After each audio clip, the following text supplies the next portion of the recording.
अगर यह कहानी आपको पसंद आए तो चैनल को सब्सक्राइब और वीडियो को लाइक कर देना। गर्मी की छुट्टियों में दादाजी के पास घूमने आया बालक उछलते कूदते दादाजी के पास पहुंचा और बड़े गर्व से बोला कि दादाजी, जब मैं बड़ा हो जाऊंगा तब मैं एक सफल आदमी बनूंगा। क्या आप सफल होने के कुछ उपाय बता सकते हैं?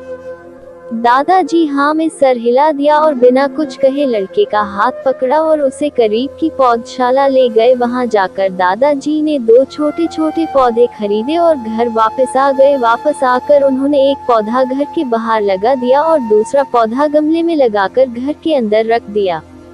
अब आपको क्या लगता है कि इन दोनों पौधों में से भविष्य में कौन सा पौधा अधिक सफल होगा?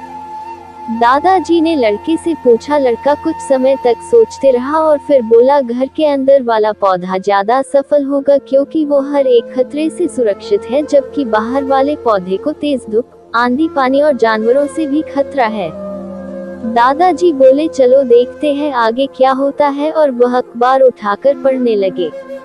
दादाजी दोनों पौधों पर ज्यादा ध्यान देते रहे और समय बीतता गया।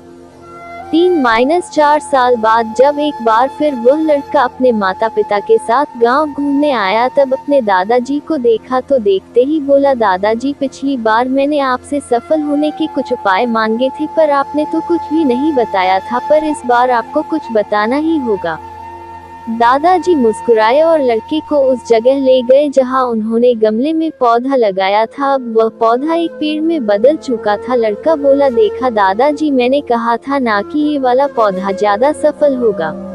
दादाजी ने बोला कि अरे पहले बाहर वाले पौधे का हाल तो देख लो। और ये कहते हुए दादाजी लड़के को बाहर ले गए। बाहर एक विशाल पेड़ गर्व से खड़ा था। उसकी शाखाएं दूर तक फैली हुई थी और उसके छांव में खड़े राहगीर आराम से बातें कर रहे थे।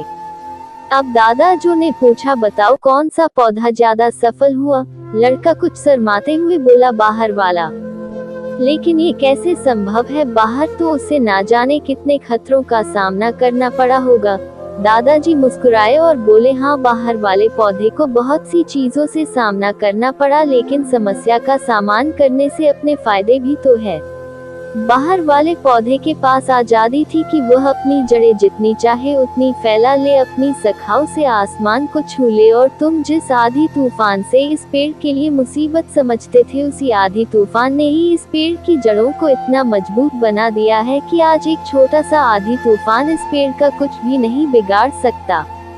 बेटे, अब जो मैं तुम्हें बताने वाला हूँ उसे अगर तुमने अपने अंदर बैठा लिया तो तुम जिंदगी में जो कुछ भी करोगे उसमें सफल हो जाओगे। उन्होंने बोला कि अगर तुमने जीवन भर सिर्फ अच्छी विकल्पों को ही चुनते रहोगे तो तुम कभी भी उतने सफल नहीं हो पाओगे जितनी तुम्हारी क्षमता है। लेकिन अगर तुम तमाम खतरों के बावजूद इस दुनिया का सामना करने के लिए तैयार हो तो तुम्हारे लिए कोई भी लक्ष्य हासिल करना असंभव नहीं है। लड़के ने लंबी सांस ली और उस पेड़ की तरफ देखने लगा। वह दादाजी की बातों को समझ चुका था। आज उसे सफलता का एक बहुत बड़ा सबक मिल चुका था कि जीवन में हम जिन रुकावटों को हम जितना बड़ा शत्रु समझते हैं, वही हमें मजबूत और जीवन में बहुत ज्यादा सफल बनाती है।